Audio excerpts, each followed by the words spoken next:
하나님 말씀 함께 보겠습니다. 골로새서 1장 18절까지의 말씀 1장 18절 말씀 함께 보겠습니다.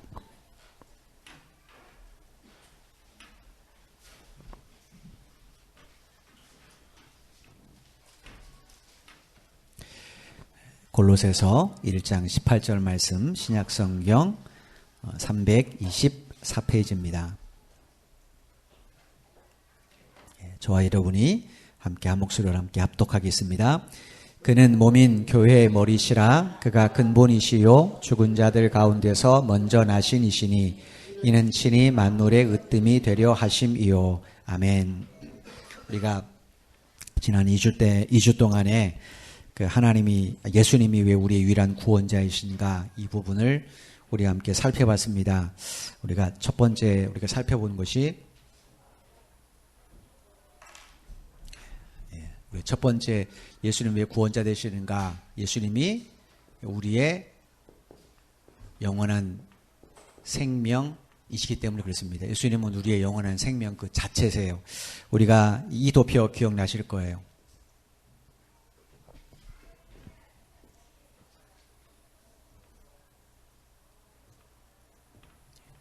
하나님께서 사람을 만드실 때 하나님이 당신의 형상 따라 만드셨기 때문에 사람에게 영과 육이 있지만 하나님은 삼위일체 하나님이 하나이시기 때문에 뭔가가 채워져야 온전한 한 사람이 됩니다. 하나님께서 왜 사람을 창조하셨는가? 그건 당신과 영원히 함께 사시기 위해서 그래요. 그죠? 하나님과 영원히 함께 살려면 우리의 생명도 영원합니다. 그래서 하나님께서 불어넣으신 생기, 즉 여기에 영원한 생명이 들어가야 사람이 영원히 살 수 있어요. 하나님이 사람을 에덴 동산에 처음 두실 때 그 동산 중앙에 하나님 뭘 주셨어요?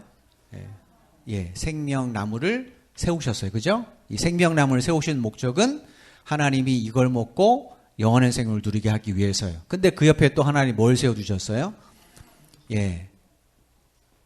선악을 알게 나무를 세워두셨단 말이에요. 왜 하나님 이걸 세워두셨는가? 우리가 쭉 살펴봤지만 이것은 우리가 하나님과 영원히 함께 살려면 삼위일체 하나님이 하나이듯이 우리도 사랑으로 하나님과 함께 되어야 됩니다. 근데 이 사랑은 본질이 뭐에 있는가? 자원함에 있습니다. 온전한 사랑은 자원함이에요. 자원함. 어떤 조건에 의한 사랑이 아니란 말이에요. 하나님께서 우리의 온전한 사랑을 보시기 위해서 주신 이게 테스트입니다. 사실은 사람에게는 이 선악을 알게 하는 나무는 상관이 없는 거예요. 왜냐하면 우리가 쭉 살펴본 것처럼 생명나무의 본질이 생명이에요. 선악을 알게 하는 나무의 본질은 선과 악을 가르쳐주는 그런 지식이에요. 아담과 하에게는 선악을 알게 하는 지식은 필요가 없습니다. 이유가 뭐냐면 하나님께서 아담과 하에게 명령하신 것은 이 세상의 재판관이 되라는 게 아닙니다. 뭐예요? 세상을 다스리고 관리하는 겁니다. 관리자의 역할이에요. 다스리고 관리하면 됩니다. 선악을, 이 식물과 동물 사이에 있는 선악을 분별하는 것은 우리의 몫이 아닙니다. 그건 누구의 몫이에요? 그건 공의 하나님 몫이에요. 그러니까 이 사람은 이거 있든 없든 상관이 없는 거예요. 그런데 아주 간단한 겁니다. 있든 없든 상관이 없는데 이걸 안 먹고 이걸 먹으면 하나님과 영원히 살 수 있어요. 그러니까 하나님이 우리에게 원하신 사랑은 아주 거대한 것 아닙니다. 그냥 그 말씀 듣고 우리가 인간으로서의 본질을 다하면 돼요. 우리가 아는 것처럼 전도서 12장 13절에 인간의 본질이 뭐라고 그랬어요? 본분이 하나님을 경외하고 그분 말씀을 따라 지켜 행하는 것. 그러면 끝이에요. 하나님 우리에게 원하시는 것은 세상에서 위대한 업적을 세우고 큰 일을 행하고 그게 아니라는 거예요. 우리들의 자녀도 마찬가지입니다. 하나님 우리가 자녀들을 어떻게 키우기를 원하시는가?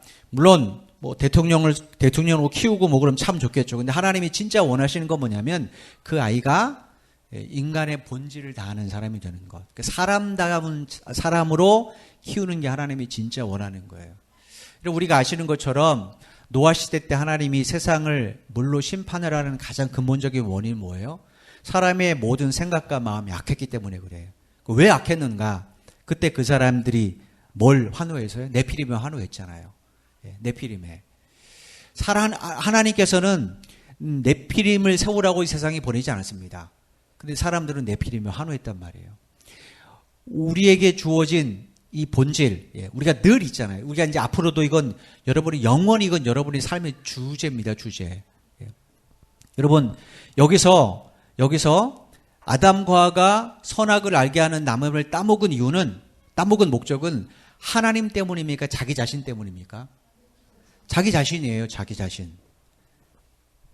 뱀이 뭐라고 했는가? 야, 너 선악을 알게 하는 나무를 따먹으면 너도 하나님처럼 될 수 있어. 이건 하나님과 동급이 된다는 얘기예요? 아니죠. 하나님을 떠나서 너도 스스로 하나님 노릇하며 살 수 있다는 거. 네 인생에 네가 하나님 될 수 있다는 거죠. 여러분, 우리가 신앙생활할 때 늘 이런 선택입니다. 내가 나를 포기하잖아요. 나를 포기하고 나를 포기하면 그때서야 주님이 보이고 주님을 보면 그때서야 타인이 보입니다. 그래서 우리가 예수 그리스도를 통해서 이웃을 사랑할 수 있는 거예요. 나를 생각하면 절대로 주님도 안 보이고 타인도 안 보여요. 예를 들어서 자녀 교육도 마찬가지예요. 자녀, 여기에 내가 아니라 주님이 아니라 여기에 자녀가 대입되면 그땐 주님의 뜻은 안 보입니다. 결국 그것이 자녀를 위한 것 같지만 그거는 결국 주님을 위한 것이 아니라 말 그대로 자녀를 위한 것일 뿐이에요. 우리가 뭘 결정할 때도, 여러분이 무슨 직장을 갈 때도, 사업을 할 때도, 뭘 할 때도 내가 누구를 위하여 지금 이걸 간구하는가, 내가 누구를 위하여 이걸 필요로 하는가를 먼저 고민을 해야 돼요. 우리는 이거 없으면 살 수 없을 것 같죠? 아닙니다. 분명히 성경에 말씀하시기를 먹고 마시고 입는 거는 하나님 책임진다고 분명히 성경에 말씀하셨잖아요. 하나님이 주신 것으로 살 수 있단 말이에요. 근데 우리는 자꾸 이거를 원하니까 우리 신앙생활이 위태위태하는 거예요. 여러분 생각해 보십시오. 하나님께서 이스라엘 백성들이 광야 여행을 하는 동안 그들에게 바라신 게 뭐예요? 그들에게 바라시는 것은 매일매일 하나님의 말씀을 지켜 행하는 거예요. 우리가 지금 쭉 창세기 강의를 하다 중단됐지만 출애굽한 이스라엘들이 그 다음에 홍해를 건너서 광야 여행을 쭉 하는 거예요. 르드빈까지 오는 동안 하나님이 그들에게 하신 말씀이 뭐냐면 내 말을 지켜 행하라는 거예요. 내 말을 지켜 행하라는. 하나님 원하는 거 그거 하나밖에 없습니다. 그들의 먹고 마시면 누가 책임져요? 하나님 책임져요. 근데 그들은 뭐라고 말해요? 자기가 책임지겠다라는 거예요. 그러니까 하나님을 위한 기도가 아니라 자기를 위한 기도는 거예요. 결국 그것은 하나님이 주신 것 아무리 많이 줘도 그건 타락하게 됩니다. 그래서 하나님께서 매일매일 당신을 바라볼 수밖에 없게끔 하루치 양식을 주신 겁니다. 여러분 이게 우리 인생을 생각해 보십시오. 여러분이 매일매일 하나님께서 딱 하루치의 음식을 준다. 하루치 먹을 돈만 준다.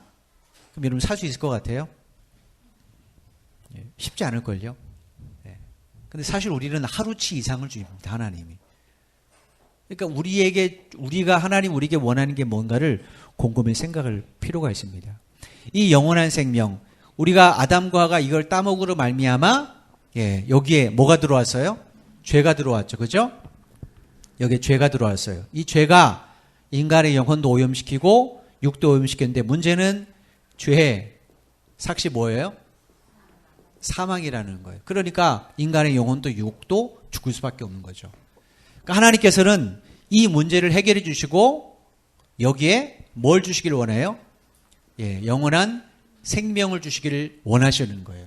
그래서 예수님을 이 세상에 보내주시는 거예요. 이런 문제 때문에 요한복음 1장 4절에 보면 예수님을 이렇게 이야기해서 같이 있습니다. 시작. 여기 보면 있었으니 요한복음 1장 4절에 있었으니라는 말이 있어요. 그죠? 있었으니. 여러분 이게 헬라어로는 에임이라고 그럽니다. 에임이. 이게 뭐냐면 나는 뭐뭐이다 라는 뜻이에요. 그러니까 여기다 그걸 놓으면 그 안에 생명이 있었으니는 설명문이 아닌 거예요. 이거는 하나님께서 예수님 안에 생명이 있다. 이게 설명이 아니라 하나님 말씀하시는 거예요. 그 안에 뭐가 있다고요? 그 안에 생명이 있다나 그가 생명이라는 거예요. 이 말은요. 하나님께서 출애굽기에서 모세가 물어보잖아요. 하나님, 내가 애굽에 내려가는 사람들이 당신이 누구냐? 너를 보낸 사람이 누구냐고 물을 텐데 뭐라고 할까? 예수님이 뭐라고 말해요? 나는 스스로 있는 자다. 그게 원래 나는 나다란 뜻이에요. 나는 나다란 뜻이에요. 그게 헬라어로는 이 말입니다. 똑같은 표현이에요. 그러니까 이거는 선포의 선포. 예수가 생명이라는 거예요. 그 생명은 어떤 거예요? 사람들을 살릴 수 있는 생명이에요. 즉 영원한 생명이라는 거죠. 그래서 예수님이 우리에게 영원한 생명이 되실 수 있는 겁니다. 이런 이유 때문에 예수님께서 요한복음 11장에 보면 이렇게 이야기를 하셨어요. 자, 같이 읽습니다. 시작.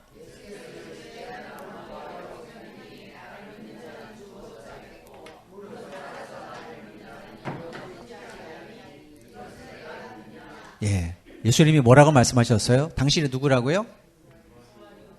예. 예수님이 생명이에요. 그래서 예수님을 믿으면 어떻게 된다고요? 영원히 죽지 않는 거예요. 왜냐? 예수를 믿는다는 것은 우리가 예수님 안에 들어간 것과 똑같기 때문에 예, 우리 안에 뭐가 들어오냐면 이 영원한 생명이 들어와요. 그러니까 죽어도 살고 살아도 사는 거죠. 예, 이 논리가 그런 거예요. 예수님이 하신 말씀이 단순히가 아니라 성경 전체에서 하신 말씀을 예수님이 요약해서 우리에게 들려주시는 그런 말씀이에요. 그래서 예수님은 영원한 생명이기 때문에 우리의 구원자입니다. 두 번째로 예수님은 왜 우리의 구원자인가? 예수님은 우리가 지난 시간에 봤잖아요. 안식일에 누구예요? 주인이세요. 주인. 이건 매우 중요합니다. 우리가 지난 시간에 본 것처럼 인간의 일생을 생로병사라고 말해요. 태어나고 늙고 병들고 죽고. 이게 인간의 요약입니다. 야곱이 130대 요셉 앞에 섰을 때 한 말이 뭐예요? 내 130년의 인생이 고생뿐이라는 거예요. 고생. 인간의 모든 사람이 마찬가지입니다. 모두 다 태어나요. 모두 다 늙습니다. 모두 다 병들어요. 모두 다 죽어요. 이거는 공통점입니다. 그런데 하나님이 처음 창조하실 때 에덴 동산에 있을 때 첫사람은 어떻게 되었어요? 병듦, 그 다음에 늙음, 죽음 이게 없었어요.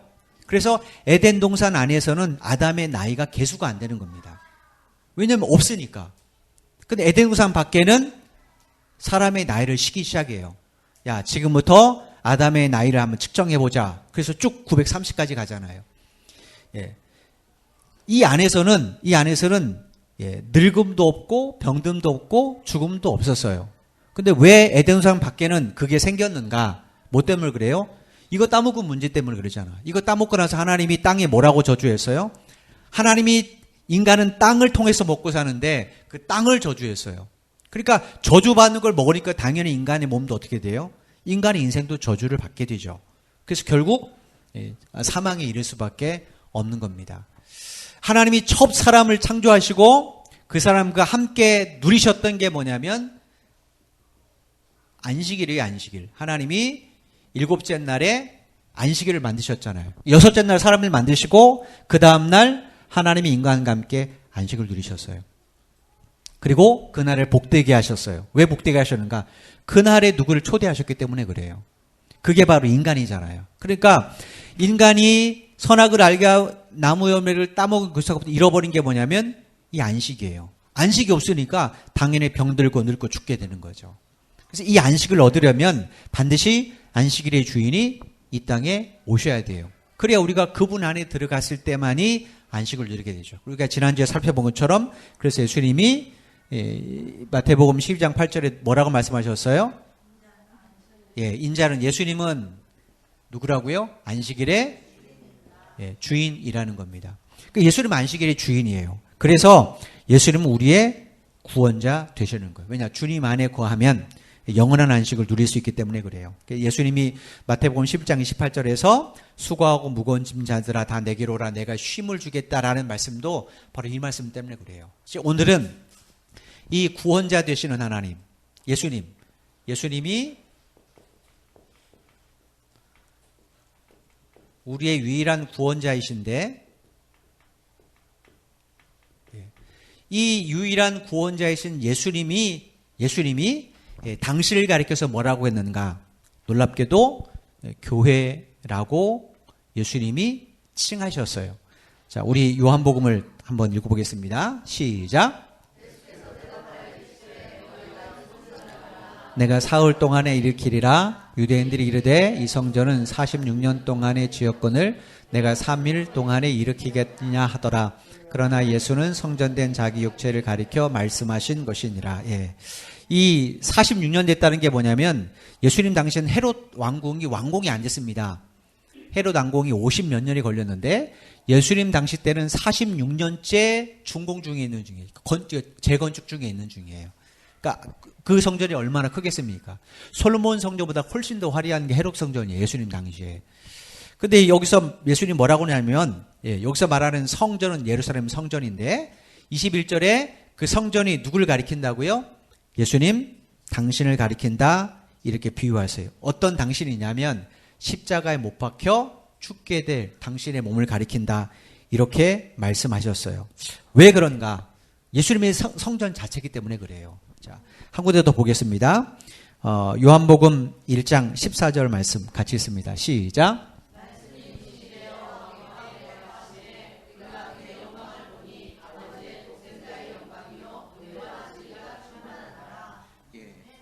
요한복음 14절에서 우리가 제일 중요하게 생각할 게 뭐냐면 거하심입니다. 거하심에. 이 단어가 매우 중요한 문제예요. 거하심의 이 뜻이 뭐냐? 원래 헬라어 뜻이 뭐냐면 이게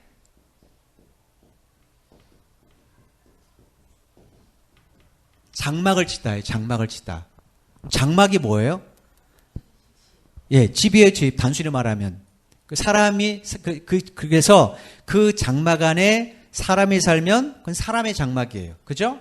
근데 그 안에 하나님이 살면 그건 누구의 장막이에요? 하나님의 장막이죠. 하나님의 장막을 가리켜서 성막이라고 그래요. 예수님께서 말씀하십니다. 육신이 되어 우리 가운데 장막을 치셨다라는 거예요. 그러니까 예수님이 그 육신 가운데 있기 때문에 그 예수님은 뭔가 하나님의 성막인 겁니다. 여러분 이 장막 관련해서 출애굽기에 보면 이런 말씀이 기록이 되어 있어요. 출애굽기 한번 읽어보겠습니다. 25장 9절 시작.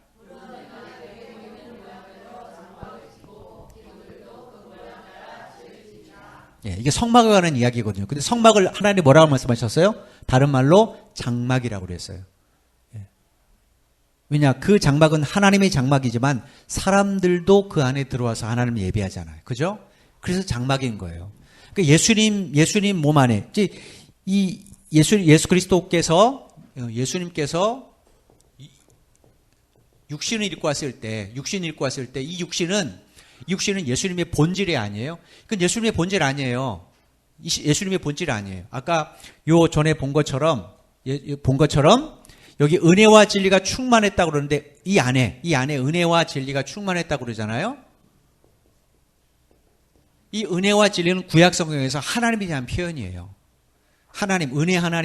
은혜 진리 나오면 그 대부분 구약 성경에서는 하나님에 대한 표현이에요. 그러니까 이 안에 은혜와 진리가 충만했다는 것은 이것이 담고 있는 본질은 하나님이시라는 거. 어떤 하나님이요? 하나님의 아들이시니까 성자 하나님이죠. 근데 유대인들은 뭐만 봤어요? 이 껍데기만 본 거예요. 껍데기만 보니까 자기들이 보기에 성전인 것 같아요? 아닌 것 같아요? 아니죠. 하나님 것 같아요? 아닌 것 같아요? 아니죠. 그래서 예수님 십자가에 못 박아 죽은 거예요. 믿음은요, 이 껍데기를 믿는 것 아니에요. 우리가 예배라고 했을 때 교회도 마찬가지고 예배도 마찬가지고 이건 틀이잖아요. 그 안에 영과 진리로 예배하지 않으면 그 예배는 예배가 아닌 거라고 분명히 난제비 말씀드렸잖아요. 교회도 마찬가지입니다. 교회 안에 예수님이 안 계시면 이 교회는 껍데기지 진짜 교회가 아닌 거예요. 중요한 것은 예수님이 교회 주이시니까 이 안에 예수님이 있어야 되죠. 근데 그 표현을 뭐라고 하니까 말씀이 육신이 됐다고 말했어요. 그래서 교회 안에 말씀이 없으면 그건 사람의 단체인 거예요. 아무리 우리가 좋은 프로그램을 많이 하고 영어 교육을 하고 많이 해도 그 안에 예수님이 안 계시면 그건 그냥 교육기관인 겁니다. 교회는 아닙니다. 교회의 본질은 예수님께서요. 여러분 이 이야기는 우리에게 매우 중요한 그런 문제를 갖고 있습니다. 예수님께서 이 사실을 가르쳐주기 위해서 요한복음에 이런 얘기를 하신 적이 있어요. 같이 한번 읽습니다. 시작. 또 이르시되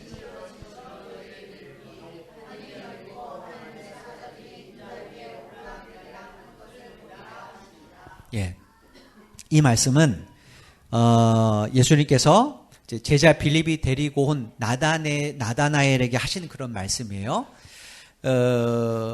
예수님께서 나다나엘에게 뭐라고 말씀하셨냐면 이 말씀의 배경이 어디냐면 창세기 28장이에요. 창세기 28장에 보면 야곱이 형 예서를 피하여 외삼촌 밧단 아람의 집으로 가다가 베델에서 잠을 자게 되죠. 혼자서. 그러다가 꿈을 꿨는데 꿈에 한 환상을 봤어요. 환상의 내용이 이렇습니다. 같이 한번 읽습니다. 시작. 꿈에 본즉 사닥다리가 땅 위에 서 있는데 그 꼭대기가 하늘에 닿았고 또 본즉 하나님의 사자들이 그 위에 오르. 야곱이 본 꿈 현상이 뭐냐면 꿈에 하늘에 닿았다 그랬어요. 그죠? 하늘이라고 안 했어요. 하늘에 닿았다 그랬죠. 그러면 꿈에 뭔가 이 땅이죠, 땅. 지금 야곱이 자고 있는 베델, 정확하게 말하면 베델인데 여기에 사다리가 딱 걸친 거예요. 이게 끝이 어딘지는 안 보이는 거죠. 근데 분명히 쭉 올라간 겁니까? 하늘이 맞는 거예요. 여기에 사닥다리가 있는데 여기에 천사가 오르락 내리락 해요. 이걸 보고 야곱이 뭐라고 말했는데 이렇게 고백을 했어요. 혼자 깨고 나서 고백한 거예요. 표준 세번역이 좀 편해서 같이 읽겠습니다. 시작. 야곱은 잠에서 깨어서 혼자 생각하였다. 주님께서 분명히 이곳에 계시는데도 내가 미처 그것을 몰랐구나. 그는 두려워하면서 중얼거렸다. 이 얼마나 두려운 곳인가. 이곳은 다름 아닌 하나님의 집이다. 여기가 바로 하늘로 들어가는 문이다. 자, 여기에 지금 야곱이 잠에서 깨서 여기에 누가 계시다고요? 주님이 계시다고 그랬죠. 물론 하나님이죠. 아직은 예수님 잘 모르니까. 그런데 문제는 그 뒤에 이 얼마나 두려운가. 이곳이 어디라고요? 주님이라고 그랬는데 동시에 또 뭐라고 그랬어요? 하나님의 집이라고 그랬어요. 그러면 주님하고 하나님은 똑같은 얘기죠. 그죠? 그리고 나서 이 집이, 이 주님이 하늘로 들어가는 문이에요. 그러면 이 주님을 통하지 않고는 하늘로 갈 수 있어 없어요? 없죠. 그러면 주님은 하늘, 보이지 않는 하늘과 보이는 땅을 연결하는 유일한 뭐예요? 문인 거예요. 문인 거예요. 그러니까 하늘과 땅을 연결할 수 있는 유일한 교집합이 주님이라는 거예요. 이 이야기를 예수님이 지금 왜 나다나엘에게 이야기했는가? 그것은 빌립하고 나다나엘의 대화 때문에 그래요. 일단 요한복음부터 봅시다. 한번 읽어보겠습니다. 시작. 빌립이 나다나엘을 찾아 이르되 모세가 율법을 기록하였고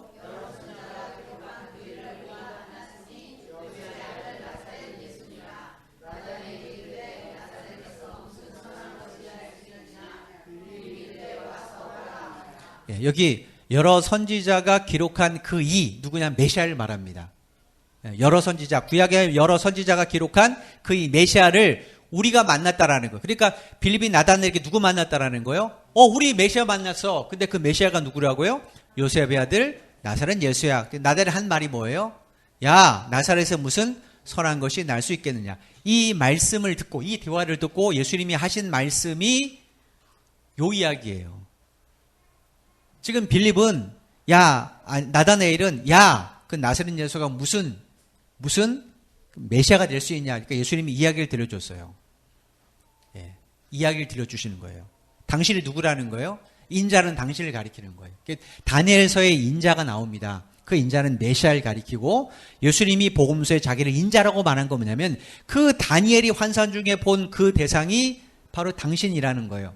그래서 인자라는 표현하면 이 유대인 사회에서 인자 그러면 그건 나다니엘이 환상 중에 본 메시아 그렇게 연결이 됩니다.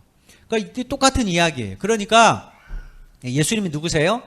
예수님은 우리의 유일한 하늘로 갈 수 있는 하나님 앞으로 나갈 수 있는 유일한 문, 구원자예요. 그래서 예수님이 뭐라고 말해요? 누구든지 나로 말미암지 않고는 아버지께로 갈 자가 없어요. 예수님이 우리의 유일한 구원자가 맞죠. 그죠? 근데 그분은 뭐예요? 그분은 그 물이신 그분은 하나님의 집, 즉 교회인 거예요. 그래서 예수님과 우리 사이를 뗄 수 없듯이 교회와 우리 사이도 뗄래야 뗄 수가 없습니다. 그래서 그리스도인들에게 교회는 매우 중요한 기관이에요. 그 주님과 우리 관계를 우리가 오늘 읽었던 골로새서 1장 18절에 이렇게 얘기했어요. 다시 한번 읽습니다. 시작.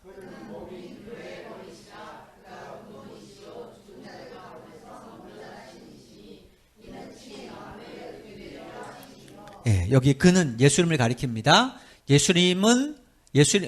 그는 몸인 교회, 예수님은 몸인 교회 머리시다. 그가 이유입니다. 왜 예수님이 교회의 머리인가? 그가 누구기 때문에 그래요? 근본은 시작이라는 얘기예요. 시작. 성경의 에베소에서 보면 부부관계 이야기할 때 남편은 아내의 머리라고 그러잖아요. 그건 뭐냐면 훨씬 나은 존재가 아니라 창세기에 아담으로부터 아내가 나왔기 때문에 시작이라는 거예요. 남편 없이 시작이 되지 않았다는 이야기예요. 그거를 인정하라는 거예요. 존중하라는 거죠. 예수님은 뭔가 교회 시작입니다. 그러니까 예수님 없이 교회가 존재할 수 있어요? 없어요? 존재할 수 없어요. 그 다음에 그 예수님에 대해서 또 이렇게 표현하셨어요. 같이 읽습니다. 시작.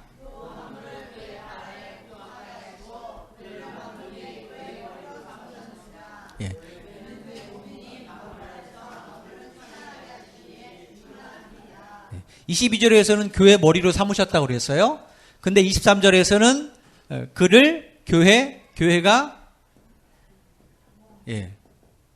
몸이라고 말씀하셨어요. 위에는 머리인데 몸이네? 이거 뭘 의미하는가? 이건 우리에게 좀 중요한 부분입니다. 이 몸은요, 그 몸 안에 담고 있는 인격과 생각을 드러내는 기관이에요. 예를 들어서 어떤 남녀가 서로 굉장히 사랑한다고 가정해 보세요. 남녀가 사랑하는데 만약에 몸이 없다. 그럼 그 사람은 어떻게 주고받고 표현할 수 있습니까? 그죠? 몸이 있어야 입으로 말을 하고 뭐 손과 발로 뭐 꽃을 사다 주든지 뭐 좋은 반지를 사다 주든지 그러죠. 그죠? 내가 내 안에 있는 것을 내 안에 있는 그 사랑을 저 사람에게 전하려면 뭘 통해 전하는가? 우리의 몸이에요. 우리의 몸. 몸 없이는 어떻게 표현할 수가 없습니다. 아주 단적인 예로 몸을 이제 움직일 수 없는 아주 병에 걸려서 누워 있는 식물인간 된 분들 한번 생각해 보세요. 눈도 못 뜨는 그 안에 있는 것을 표현을 못 해요. 아내가 정말로 자기를 수고하고 있다, 헌신하고 있단 말이에요. 그래도 어떡합니까? 그 마음을 전할 길이 없는 거예요. 눈 하나만 떠도 그게 어떻게 눈으로 전해지겠는데 눈 못 뜨면 못 전합니다. 몸은 그 안에 있는 것을 상대방에게 전하는 거예요. 근데 그 안에 있는 것이 없으면 그 겉에 있는 것은 어떻게 됩니까? 존재하지 않죠. 식물 한번 생각해 보십시오. 식물의 근본은 뿌리입니다. 그죠? 식물이 뿌리 없이 잠깐은 존재할 수 있어요. 근데 뿌리가 없으면 어떻게 됩니까? 그건 죽은 거랑 다름없는 거예요. 그러니까 식물의 생명은 뿌리에 있는데 그 뿌리에 생명력이 있는 걸 우리가 어떻게 알 수 있습니까? 땅 밖으로 나온 가지나 열매를 보면서 이거 생명이 있네 이렇게 말하잖아요. 똑같아요. 교회는 뭔가 머리이신 주님을 드러내는 기관인 거예요. 그러니까 교회 없으면 예수님을 드러낼 방법이 없는 거죠. 교회를 통해 예수님이 드러내야 돼요. 그러니까 교회를 통해 누가 드러나야 돼요? 예수님이에요. 교회를 통해 목사가 드러나도 안 되고, 교회를 통해 어떤 교회 웅장함이 드러나도 안 되고, 교회를 통해 드러내야 될 것은 반드시 예수님입니다. 그게 존재의 목적이에요. 이 교회를 세우시면서 예수님이 우리에게 이렇게 말씀하셨어요. 고린도 전서 12장 27절입니다. 표준 세 번역서를 같이 읽습니다. 시작. 여러분들은 그리스도의 몸이요 따로따로는 지체들입니다. 그리스도의 몸이다. 몸에 붙어있는 이 팔, 다리가 있지만 이것도 몸이잖아요. 그죠? 사람의 몸 그릴 때 아이들한테 야 사람 그려봐 그러면 어떻게 그립니까? 몸뚱아리만 그려요? 팔, 다리 다 그립니다. 명칭은 다른데 그건 한 몸에 붙어있는 거예요. 떨어져 있으면 그건 더 이상 몸이 아닙니다. 그건 죽은 것과 생명이 연결 안 되기 때문에. 예수님이 뭐라고 말해요? 우리는 그리스도의 몸인데 어떤 몸인가? 지체들이. 지체들이라는 원래 헬라어 단어가 뭐냐면 신체 기관이라는 뜻이에요. 우리는 각 신체의 기관들이라 이렇게 말씀합니다. 여러분, 우리 몸에 붙어있는 모든 신체는 동일한 목적을 갖고 있습니다. 그게 뭐예요? 몸을 건강케 하는 겁니다. 왜 건강케 합니까? 그래야 몸 안에 있는 것을 온전히 드러낼 수 있기 때문에. 몸이 병이 들면 몸 안에 있는 것을 온전히 못 드러내잖아요. 저에게 걱정이 하나 생겼어요. 그게 뭐냐면 조금 있으면 김장철인데 배추 올라오면 날라야 되는데 걱정이 지금 태산이에요. 우리 장로님도 허리 아프고 저도 이렇고 그래서 하나님 제발 밤에 도착해야 되는데 하나님 기도 중에 있어요. 금요일 밤에 도착해야 되는데 낮에 오면 그게 택배기사도 그거 혼자 못 나릅니다. 너무 많아서. 제가 아무리 마음이 그래도 몸이 아프면 이게 표현할 방법이 없는 거예요. 그러니까 제 몸은 뭘 목적으로 일하는가? 이 신체 건강입니다. 왜 건강해야 되는가? 그래야 우리 몸 안에 있는 열정이든 정이든 뭘 드러낼 수 있는 거죠. 아프면 이거 안에 있는 거 못 드러냅니다. 동일한 거예요. 지체들, 그러니까 교회 우리가 지체라면 우리 모든 교회에 있는 소속된 모든 사람들에게는 동일한 목적이 있다라는 거예요. 그 목적이 뭡니까? 교회를 건강하게 만드는 거예요. 왜 건강하게 만듭니까? 그건 예수님을 드러내기 위해서. 한국 교회가 100여 년 전만에 보면 교회가 많이 생겼어요. 우리 한국 교회, 우리나라에는 전 세계 손가락에 드는 교회가 몇 교회 있어요. 그만큼 큰 교회가 많습니다. 그런데 지금 교회는 뭐라고 말합니까? 젊은이들 완전히 외면당했어요. 안 믿는 사람에게도 마찬가지고. 그 원인이 어디 있는가? 건강함의 목적을 맞춘 게 아니라 무조건 신체를 키우는 데만 목적을 맞췄어요. 그러니까 몸은 애기인데 몸만 장뜩 커지는 거예요. 그럼 어떻게 됩니까? 전체가 다 건강해야 몸 안에 있는 걸 드러내는데 몸 안에 있는 거는 드러낼 수가 없는 거예요. 인격이 아주 성인 아니면 그 사람은 어떻게 됩니까? 그 사람은 성인으로서 활동을 못합니다. 오히려 그 사람 때문에 주변에 있는 사람들에게 상처도 주고 아픔도 주는 거예요. 몸이 자랐으면 그 안에 있는 생각이나 마음가짐이 함께 자라야 되는 거죠. 우리도 마찬가지예요. 오늘날 우리 한국 교회가 왜 이렇게 세상에서 영향력이 없는가? 이유는 다른 데 있잖아요.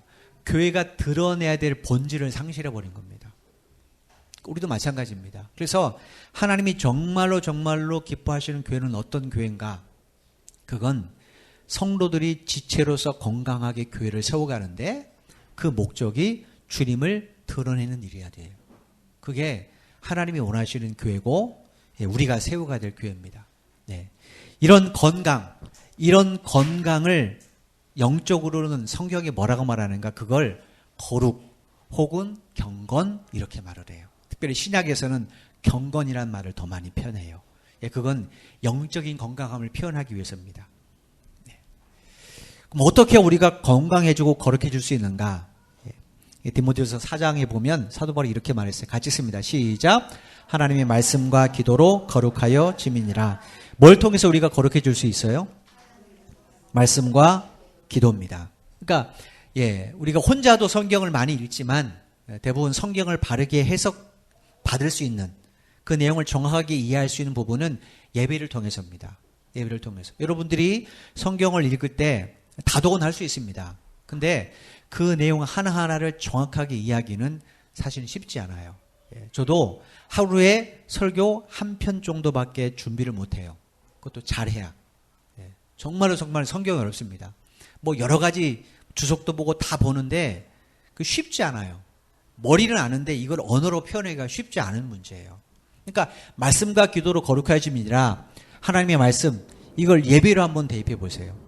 예배와 기도를 통해 우리의 신앙이 거룩해지고 교회가 거룩해질 수 있다는 거죠. 이유가 뭔가? 교회 안에서 예배와 기도가 없으면 우리 그리스도인에서 생활에서 예배와 기도가 없으면 어떻게 됩니까?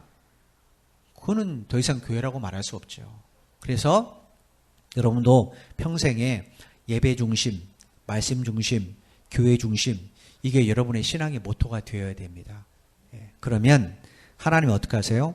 우리 교회를 통해서 누구를 드러내신다고요? 십자가에 달려 돌아가시고 부활하신 주님이 온전히 드러나게 되는 거예요. 이게 진짜 교회고 그럴 때 우리가 지체로서 쓰임을 받는 하나님의 복을 받게 됩니다. 우리가 지체로서 쓰임 못 받으면 안 돼요. 제가 저번에도 첫 시간에도 말씀드렸지만 여러분 교회에서 절대로 구경꾼이나 일감이 돼서는 안 됩니다. 일꾼이 돼야죠. 그죠? 일꾼이 돼야지 일감이 되면 안 되잖아요. 또 구경꾼이 돼서는 안 됩니다. 주인인데 구경만 하면 어떻게 돼요? 주인이면 주인답게 일을 해야죠. 그럴 때 하나님이 우리 교회도 건강하게 지게 하고 우리의 신앙을 통해서도 우리가 교회가 될 수 있도록, 교회로 살 수 있도록 하나님 우리에게 은혜를 베풀어 주세요. 여러분, 이 사실을 결코 잊어서는 안 됩니다. 제가 원래 오늘 교회론을 끝내려고 그랬어요. 끝내려고 그랬는데, 한번 다음 주가 유아 세례가 있고, 그 다음 주에 한번 전체적으로 다시 한번 정리 좀 해야 되겠다라는 생각이 있어요. 왜냐하면 중간중간에 못한 이야기가 있어서. 그래서 교회론은 사실은 오늘로서 끝이 나는 겁니다. 11월 첫째 주에 다시 한번 전체 내용을 한번 쭉 다시 훑어보겠습니다. 여러분, 요 부분하고 요 부분만 해소되면 여러분 신앙생활 하는데 큰 어려움이 있어요. 뭘 할 때마다 여러분이 꼭 내가 이걸 선택하려고 하는 목적이 뭔지를 결코 잊어서는 안 됩니다. 진짜 주님을 위한 건가? 아니면 주님을 가장한 나 자신을 위한 건가? 곰곰이 생각해 보세요. 예. 여러분, 요즘에 그 문제가 되는 게 뭡니까? 부모들이 아주 뭐 의사든 뭐 교수도 자식들이 자녀들에게 스펙 쌓기 위해서 작업을 하는 거 드러났잖아요. 생각해 보세요. 이유가 뭡니까? 그게 진짜 자식을 위한 겁니까? 사실은 그 자식을 통한 자기 영광이에요. 그죠? 내 아들 이번에 나처럼 의사 되었어. 이야기하고 싶은 거예요. 내 아들 이번에 나처럼 교수, 이야기하고 싶은 거예요. 예. 그래서 그 아이들이 그렇게 되지 못하면 어떻게 됩니까? 낙심하게 되죠. 우리나라 청소년, 이제 초등학교는 좀 제외하고 중학교부터 고등학교까지의 자살률이 우리나라의 연령대 중에 제일 높다고 합니다. 예. 그 청소년들의 자살률이 10대 자살률, 10대, 20대, 30대, 40대 이렇게 사망률이 쭉 있는데 그 중에 제일 높은 게 나이 드신 분 질병이지만 그 밑에 30대까지는 자살한 사망률이 제일 높대요. 그 중에 10대는 자살률이 절반 이상을 차지한답니다. 그 이유가 뭔가? 첫째가 학업이고 둘째가 교우관계라고 합니다. 예, 그거 외에 없대요. 예, 왜냐? 그렇게 해서 안 되면 아이들은 몸살 앓다가 그냥 스스로 생을 마감하는 거예요. 여러분, 얼마나 아이가 괴로우면 그걸 선택하겠어요. 어른들도 스스로 생명 끊는 게 끔찍한데 청소년들이 얼마나 괴로우면 그것으로 목숨을 끊으려고 했겠습니까? 그만큼 중압감인데 그 중압감을 누가 준 거예요? 부모는 자식을 위한다고 말하지만 그건 자식을 위한 것 아니에요. 그건 자기 욕망이에요. 자기 욕망. 그리스도인들은 그래서 목적이 자녀가 이걸 선택하지 않고 이걸 선택하도록 도와주는 게 부모의 목적입니다. 그럴 때 그 아이가 비록 세상에서는 능력이 없는 것 같아도 그 안에 누가 있어요? 주님이 계시고 주님이 계시는 한 하나님은 그 아이를 통하여 반드시 당신의 뜻을 이루어 가십니다. 이게 성경적인 가르침이에요. 성경을 창세기를 가만히 보시면 물론 그 당시 교육이라는 게 별로 없었지만 아브람, 이삭, 야곱, 요셉으로 내려가는 이 모든 과정을 보시면 교육에 관한 문제는 없어요. 세상적인 교육에 관한 내용은 없어요. 다 뭐만 있습니까? 신앙적인 문제, 신앙적인 문제. 물려준 거는 오직 언약이에요, 언약. 아브라함, 이삭에게 물려준 게 뭔가? 하나님 누구신지, 그 하나님의 언약이 뭔지, 이 언약은 반드시 이룰 것인데 누구를 통해요? 너를 통해 이룰 거다. 이것만 물려줘요. 이삭도 야곱에게, 야곱도 요셉에게. 이게 창세기 시작 부분입니다. 그런데 그들 아브라함이 태어나기 전에 사람들은 뭐 했습니까? 바벨탑 쌓고 문명 만들고 네피림 되고 왕이 되고. 여러분 야곱과 에서 보세요. 에서들은요 족보 나올 때 다 왕들 이야기 나와요. 에서의 후손 쭉 이야기하고 여기서 왕들이 나왔대 막 하는데 야곱의 자식들은 왕 하나도 없습니다. 겨우 나온 이야기가 뭐냐면 11번째 동생인 요셉이 형들 아버지한테 고자질했다가 이놈 노예로 팔려먹었네? 형들이 그거 팔아먹었대. 그 이야기입니다. 그 이야기. 에서의 후손과 야곱의 후손 중에 세상적으로 성공한 자식들은 에서의 후손이에요. 근데 그걸로 끝입니다. 예수 그리스도까지 안 이어져요. 근데 야곱의 자식들은 성공한 게 없잖아요. 실제로 요셉이 총리가 된 것도 야곱이 잘 교육해서 그렇습니까? 아닙니다. 야곱은 오직 요셉에게 하나님에 대한 신앙만 가르쳐줬어요. 요셉도 그 신앙 붙잡았더니 하나님이 그에게 꿈을 보여주고 꿈을 이루셨잖아요. 그런데 나머지 형제도 어떡합니까? 자기들 처자식도 흉년 때 먹여 살리니까 우르르 몰려가서 애굽에서 돈 주고 식량 사오잖아요. 그런데도 그들을 통해 이스라엘이 태어났고 12민족이 지금까지 이어지지 않습니까? 매우 중요한 문제예요. 그러니까 여러분들이 늘 직장을 생각하든 사업을 하시든 자녀 교육할 때 제일 첫 번째가 늘 사탄은 이 두 문제 가지고 이야기를 해요. 야, 그렇게 키우지 말고 이렇게 키워야 너 영광 받는다 이 이야기예요. 그때마다 우리가 선택해야 될 부분이 이겁니다. 이거. 이 안에 아이들이 아무리 잘나도 이 안에 영원한 생명이신 주님이 안 계시면 그 아이의 생명은 사망으로 끝나는 거예요. 그런데 비록 거짓 나사로라 할지라도 영원한 생명이 그 안에 있으면 그 아이 인생은 성공한 인생입니다. 우리가 키워줄 것이 그거예요. 그럴 때 이게 온전히 들어갈 때 이 아이는 요셉처럼 하나님 안에서 꿈을 꾸게 되고 그 꿈을 이루신 하나님을 신뢰함으로 하나님이 그 앞길을 인도해 주셔서 올바른 목적지에 도달하게 되는 거죠. 이게 진짜 성공이라는 거예요. 여러분들이 이런 자녀를 키우는 일에 힘을 내시고 특별히 내가 교회고 교회가 어떤 기관이고 내가 교회 안에서 어떤 사람인가 이거를 잘 가르치십시오. 그래야 여러분들을 통하여 여러분의 자녀를 하나님이 허락하신 목적들이 온전히 이루어지게 될 겁니다. 지금을 보지 마십시오. 그리고 그 아이들의 미래는 여러분이 꿈꾸는 거 아닙니다. 그 아이들의 미래는 오직 하나님 안에서 그 아이가 꿈꿔야 돼요. 요셉의 꿈은 야곱이 대신 꿔주지 않았어요. 야곱의 꿈도 이삭이 대신 꿔주지 않았고 이삭의 꿈도 아브라함이 대신 꾸지 않았습니다. 그들로 하여금 꿈꾸게 했어요. 여러분 자녀들이 주 안에서 꿈을 꿔야지 우리가 꿔주는 건 아닙니다. 그러면 우리가 만들어내는 게 돼요. 그러지 마시고 주님이 만들어내는 사람을 만드십시오. 그러면 그 아이는 온전한 교회가 될 것이고 그 아이가 어디 있든 하나님 그 아이를 통하여 당신을 온전히 드러내실 겁니다. 이런 교회를 세우는 일에 이런 가정을 세우는 일에 저와 여러분이 함께하기를 주님의 이름으로 축복합니다. 기도하겠습니다. 하나님, 성경이 끊임없이 하시는 말씀들 그 안에 진리가 무엇인지 또 예수님이 왜 우리의 구원자 되시는지 또 예수님을 믿고 우리가 무엇을 해야 되는지 우리가 계속해서 살펴볼 수 있도록 은혜 베풀어 주셔서 참 감사합니다. 결국 예수님의 십자가 사건을 통하여 이 땅에 교회가 세워졌고 그 교회 때문에 우리에게도 이렇게 교회가 허락되어서 우리가 지체로 부름을 받게 된 줄로 믿습니다. 이제 우리에게 남은 과제는 어떤 교회를 세워가느냐의 문제입니다. 그저 화려한 교회, 많은 사람이 운집한 교회가 아니라 예수 그리스도의 본질, 주님의 십자가를 온전히 보여줄 수 있는 그런 교회를 세워가기를 원합니다. 영적으로 건강할 뿐 아니라 우리 모두 지체가 서로가 서로 사랑함으로 서로 연합하여서 함께 돌보고 함께 섬기면서 주님을 드러내는 그런 교회 되기를 원합니다. 우리는 연약하지만 하나님이 이를 위해 우리를 부르신 줄로 믿사오니 주여 우리를 사용해 주셔서 그런 교회 세워 주옵소서. 우리가 그런 교회 지체들이 되게 하여 주옵소서. 그럴 때 우리의 가정도 우리의 교회도 주님만을 드러낼 수 있는 온전한 기관이 될 줄로 믿습니다.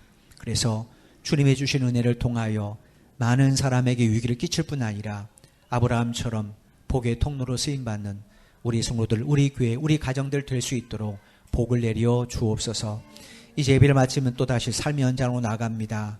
그곳에서 우리가 누구인지 잊지 않게 도와주시고 세상의 방법이 아니라 나를 위한 선악과가 아니라 주를 위한 생명나무를